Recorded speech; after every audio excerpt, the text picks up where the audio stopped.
Hey everyone, and welcome to the Afterthought. My name is Patrick. I'm joined today by my friends Mike, Kevin, Jay, and Alex. We've recently spent some time with EA's Battlefield Bad Company 2 beta, and we'd like to share with you what we've experienced so far. Well, I don't know. I've. This is Mike, by the way. I've only come into. I played BF 1942. I didn't play BF2 or 2142. So coming into it, it looks stunning. First off, like one of the first things you I can do tell is agree. that the game is stunning. The I do agree.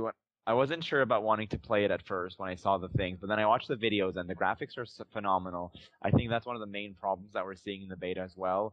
I think this game is challenging people's machines in ways that that most games can't even challenge. It's like almost like a crisis in that sense. And you see well, a lot of people on the forums now discussing getting new computers entirely just to play the damn game. And I think that I'm not, and you're not sure. You're like wondering, is this more of a beta thing? Are they going to optimize it, or is this just the way the game's going to run? Period. well, I think I'm sorry to interrupt you, Kev, but I think it's a combination of things because not only is it very pretty, they've also added these extremely destructible environments. Just from Right. going through the beta like we have, you can see there's certain sections where you can literally take down a whole house. I mean, that's a totally different way of gaming. Even with some of the more advanced shooters nowadays, there's never been that level of destruction And capable I think of the I 380. think this is a good argument because BFBC2 really doesn't reinvent the wheel here. I mean, all we've seen so far is one game mode, which is Rush. It's very similar to Unreal Tournament, what you do in Assault mode. However, the destructible environments give it this new twist, which brings me into the main issue. Is the destructible environment, does it really add anything to the gameplay, or does it really just provide like with an extra kind of fun factor just purely superficially? And when it and with relations to the gameplay, is it really a benefit, or do we see things like people just cheesing, UAV bombs and grenades and mortars to blow down buildings, then take over points easily, without having actually to work and kill people? Well, on that subject, I would have to say though that it is a good thing to have added to that kind of game. Because I'm going to say that, when it comes to camping snipers or people that always get inside that same little hole, that's protected by a bush or a tree that you can't see through, but they can see you, that's the kind of thing that gives you a whole another level of, since the environment is so alive while you're playing, you can't stay in one place and expect everybody else to sort of ignore you there because of because you're ambushed somewhere.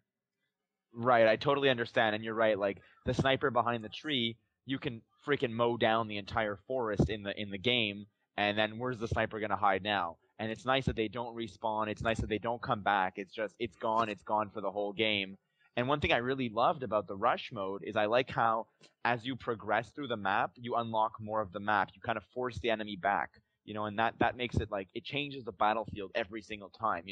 It's like every map feels like three different maps because of this. I love that aspect of the game.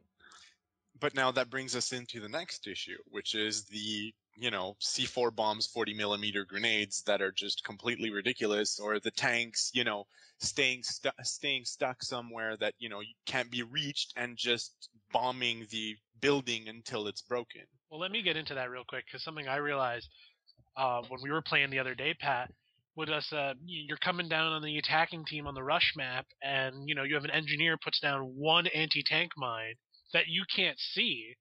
Boom, your whole tank's gone. Game over for you in the But tank. I think that's an interesting aspect because that's like what real war is like. There are minefields on the floor. You can't protect them, and tough luck.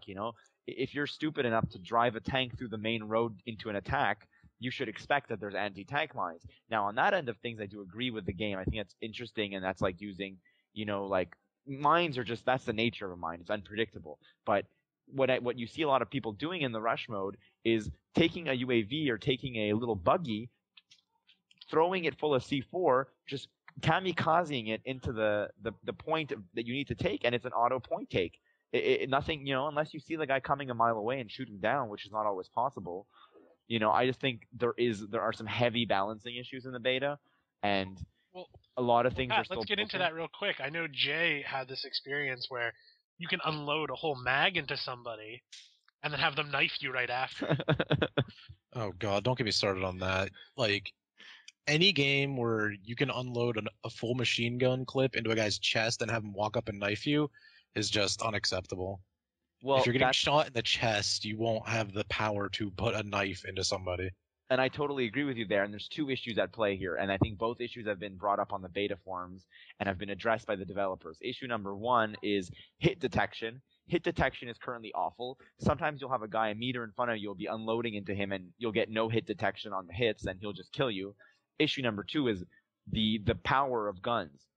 It's ridiculous that I have to unload a whole magazine of a support artillery rifle or whatever the hell it's called into a guy's chest, and he can still run away, will knife me in the face as he's just dashing Here's the towards me best while I one, pump Pat. him full of iron. How about pumping him through a whole mag on an assault rifle and then having him two-shot you with a pistol? Exactly, and these are things that have always been there in Battlefield, and you kind of like deal with the frustration, but I don't think it needs to be that way. I think but keep in mind this is a beta. The only reason I express concern in a serious way, and normally I would just be like, this is a beta, we'll see, but we've played Battlefield before, and these issues have been in Battlefield since as far as I can remember. The GP30, the assault grenade launcher on the weapon, is ridiculously overpowered. You can just walk around, bounce around, plopping it at people and getting one-hit KOs, And with the assault kit now providing ammo supplies, I have an endless supply of this crap. It's not like before where you had 3 and you had to go find a supply guy, which was like no one played supply back in the day. No one played support, but now everyone plays assault because it comes with the support built in. Or my other thing though is like continuing on the sort of power issues with the weapons. The fact that one C4 is enough to take down a tank, but it takes 6 rockets to take down a tank, there's a huge problem there. It doesn't take one C4 to kill a tank. It takes at least 3. Well, But that's always been just like going that. off of that, just going off that, Kev. What about the I mean, I'm sure at launch there's going to be more weaponry available, more vehicles available. But let's look at the rush map as it is right now. You start off as an attacker. You go through. There's 2 defend points, and there's no real vehicles except on the attacker side. You push the defenders back. They start getting vehicles like the Apache. Let's go with the Apache a second.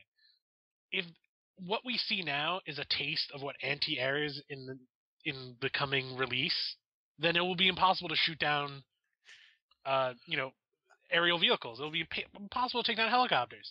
What anti-air? Can't stand with a rocket launcher and take down them. The one anti-air vehicle, you hit a mine, you're done.